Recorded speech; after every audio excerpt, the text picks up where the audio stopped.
Easton and Craig made it out to the farm for the weekend to do some chores and a little exploring.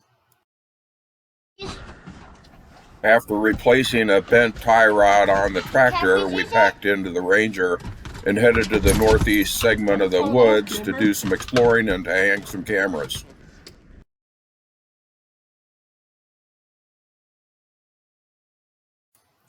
While I was hanging a new camera, Easton and Craig went ahead and traveled one of the travel corridors, and Easton managed to find his first shed.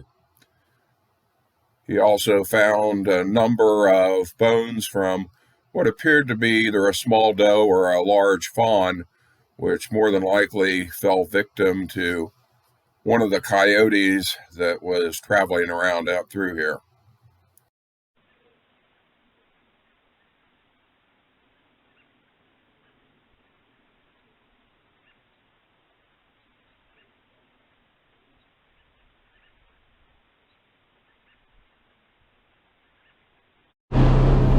After we were finished hanging the cameras, we packed up again and decided to head over to the western part of the property.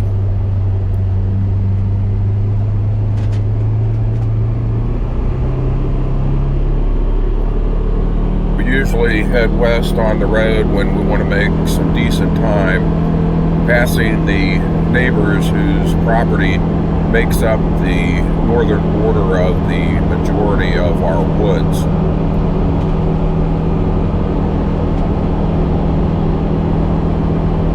We had to slow down a little bit as one of the neighbor's dogs was crossing the road, and Kimber was not very pleased.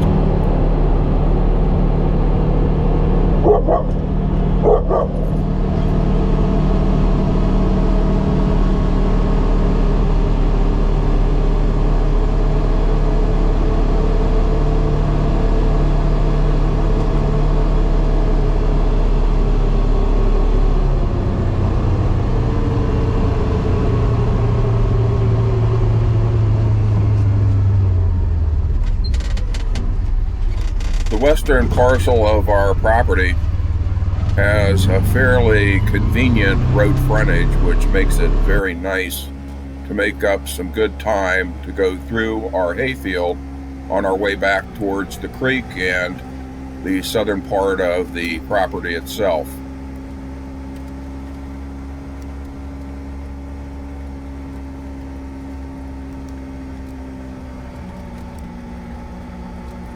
The first stop is usually the hayfield blind on the southwest corner of the hayfield, just to make sure that everything is secure. From the hayfield, we have to head down towards the creek, going down one of the steeper parts of the property itself. This hill is approximately 20 degrees at its maximum in slope, and sometimes can be rather slippery as we get down towards the creek and the creek field food plot.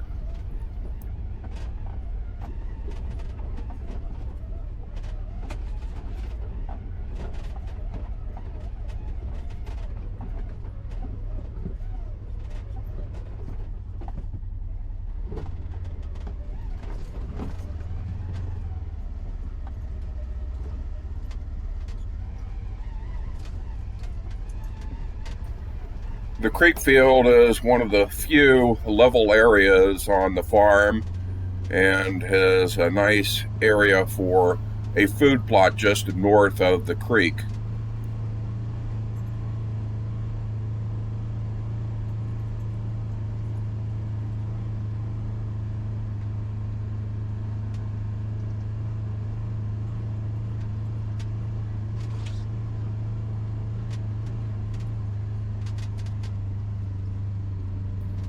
We made a stop at the creek field blind so that we could pick up the Hunting Buddy portable heater to take it back up to the barn before the mice could make a comfortable nest in it.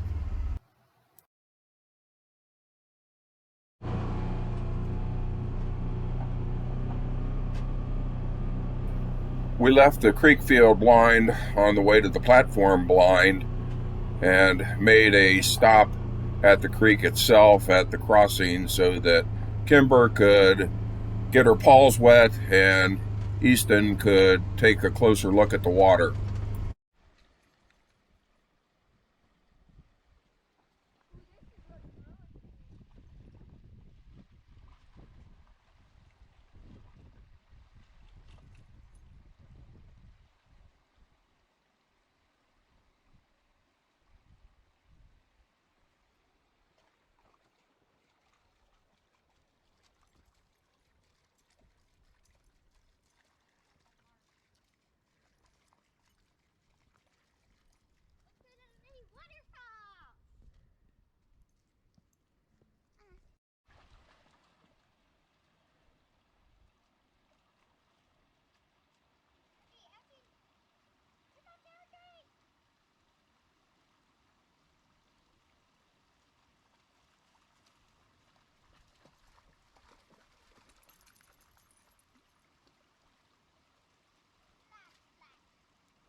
After the stop at the creek, we managed to dry Kimber off, at least for the most part.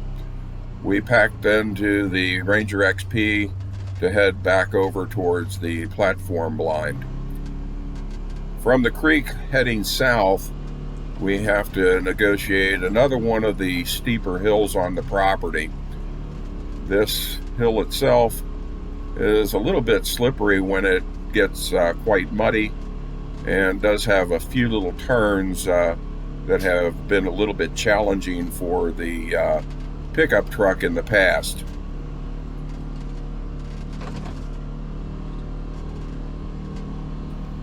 Once we cleared the steeper part of the hill, the trail opens up a little bit on its way back towards the south border of the property. As we make it further south, we get to the power lines, and along that easement we can follow things further east to the platform food plots. As we get closer to the food plots, there is a bit of a grade off to the left, which it sometimes can be a bit slippery also.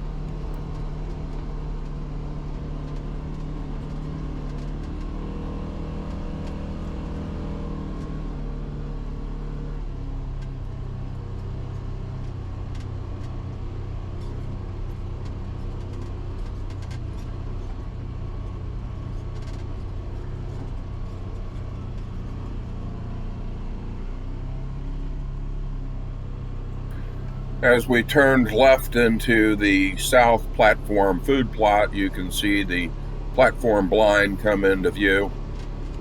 You may also notice that the windmill is turning, but unfortunately, as we passed the pond on the right side, there does not appear to have any significant bubbling from the air stone.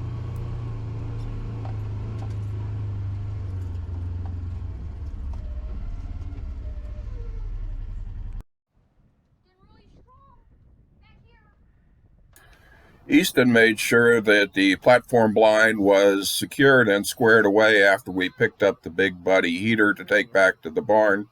Unfortunately, it already had a mouse nest inside it. Craig and Kimber went up towards the windmill to verify that it was turning and that we weren't having any bubbling in the pond. That'll be another chore for the future. Thanks for watching.